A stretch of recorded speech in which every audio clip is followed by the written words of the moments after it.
ಬಾರೆ ಈ ಕಡೆಗೆ.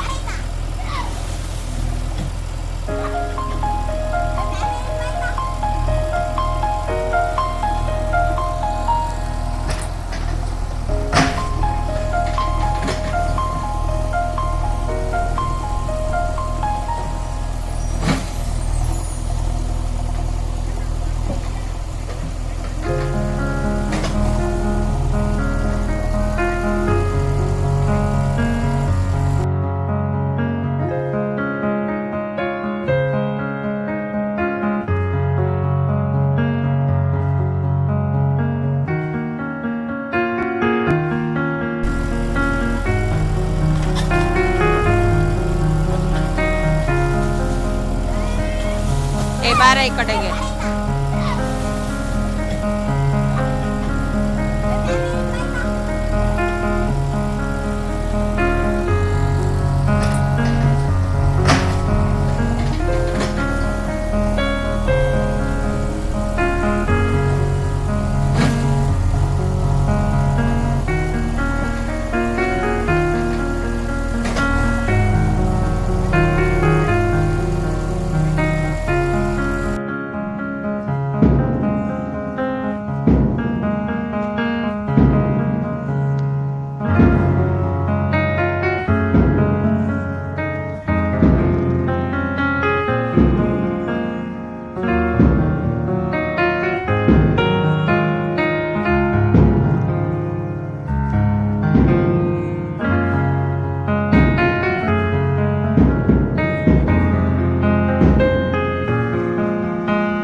ಚಿಕ್ಕಬಳ್ಳಾಪುರ ತಾಲೂಕು ಹಿರೇನಹಳ್ಳಿ ಸರ್ಕಾರಿ ಪ್ರಾಥಮಿಕ ಶಾಲೆಯಲ್ಲಿ ವಿಶ್ವ ಪರಿಸರ ದಿನಾಚರಣೆಯ ಪ್ರಯುಕ್ತ ಪರಿಸರ ಮಾಲಿನ್ಯ ನಿಯಂತ್ರಣ ಮಂಡಳಿಯ ಅಧಿಕಾರಿ ಸಿದ್ದೇಶ್ ಬಾಬು ಹಾಗೂ ಸಹಾಯಕ ಅಧಿಕಾರಿ ಹೇಮಂತ್ ರಾಜ್ಯ ಪರಿಸರ ಪ್ರಶಸ್ತಿ ಪುರಸ್ಕೃತ ಸುಬಾನ್ ಅವರ ನೇತೃತ್ವದಲ್ಲಿ ಶಾಲಾ ಆವರಣದಲ್ಲಿ ತೆಂಗು, ಸೀಬೆ, ನೇರಳೆ, ಹೊಂಗೆ, ಸಿಲ್ವರ್ ಮುಂತಾದ ಗಿಡಗಳನ್ನು ನೆಡಲಾಯಿತು. ಮುಖ್ಯ ಶಿಕ್ಷಕಿ ಪ್ರೇಮಾವತಿ ಮಾತನಾಡಿ, ಗಿಡಮರ ಬೆಳೆಸಿ ಪರಿಸರ ಉಳಿಸಿ ಬೆಳೆಸುವ ಮಹತ್ವವನ್ನ ತಿಳಿಸಿದರು. ಸುಬಾನ್ ಪ್ರಕೃತಿಯ ಋಣ ತೀರಿಸಲು ನಾವು ಸ್ವಲ್ಪವಾದರೂ ಗಿಡಗಳನ್ನು ನೆಟ್ಟು ನಮ್ಮ ಮುಂದಿನ ಪೀಳಿಗೆಗೆ ಉತ್ತಮ ಪರಿಸರ ನೀಡುವುದು ನಮ್ಮೆಲ್ಲರ ಕರ್ತವ್ಯ ಆಗಿದೆ ಎಂದು ತಿಳಿಸಿದರು. ಈ ಸಂದರ್ಭದಲ್ಲಿ ನಿಯೋಜಿತ ಶಿಕ್ಷಕ ಲಕ್ಷ್ಮೀನಾರಾಯಣ್, ಅಂಗನವಾಡಿ ಕಾರ್ಯಕರ್ತೆ ಅನ್ನಪೂರ್ಣ ಹಾಗೂ ಎಸ್ಡಿಎಂಸಿ ಸದಸ್ಯೆ ಶಿಲ್ಪಾ, ಮಂಜುಳಾ, ಅನಿತಾ, ರೇಣುಕಾ ಸೇರಿದಂತೆ ಮುಂತಾದವರು ಉಪಸ್ಥಿತರಿದ್ದರು.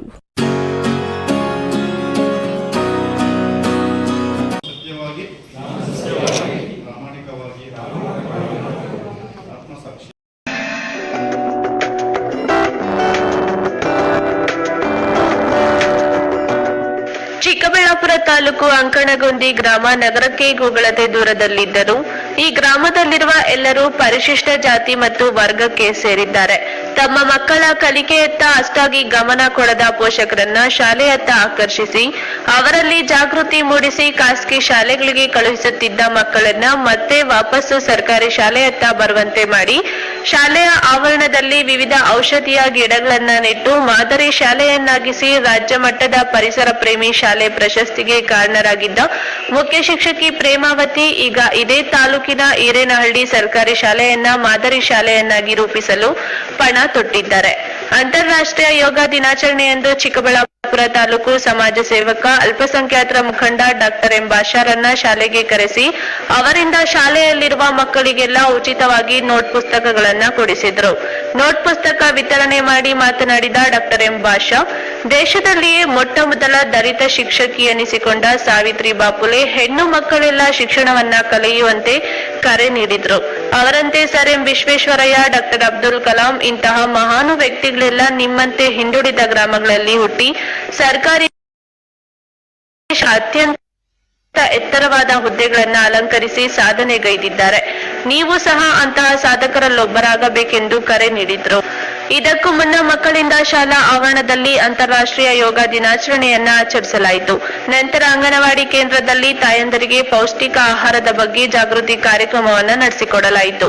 ಕಾರ್ಯಕ್ರಮದಲ್ಲಿ ಕಾಂಗ್ರೆಸ್ ಮುಖಂಡ ಎಸ್ಪಿ ಶ್ರೀನಿವಾಸ್, ಬಾಬಾಜಾನ್, ಅಂಗನವಾಡಿ ಕಾರ್ಯಕರ್ತೆ ಅನ್ನಪೂರ್ಣ, ಎಸ್ಡಿಎಂಸಿ ಸದಸ್ಯರಾದ ವಿಜಯಲಕ್ಷ್ಮಿ, ರೇಣುಕಾ, ದೀಪಾ ಮತ್ತಿತರರು ಉಪಸ್ಥಿತರಿದ್ದರು. ಕೆಎಸ್ ನಾರಾಯಣಸ್ವಾಮಿ, ಈ ನ್ಯೂಸ್ ಚಿಕ್ಕಬಳ್ಳಾಪುರ.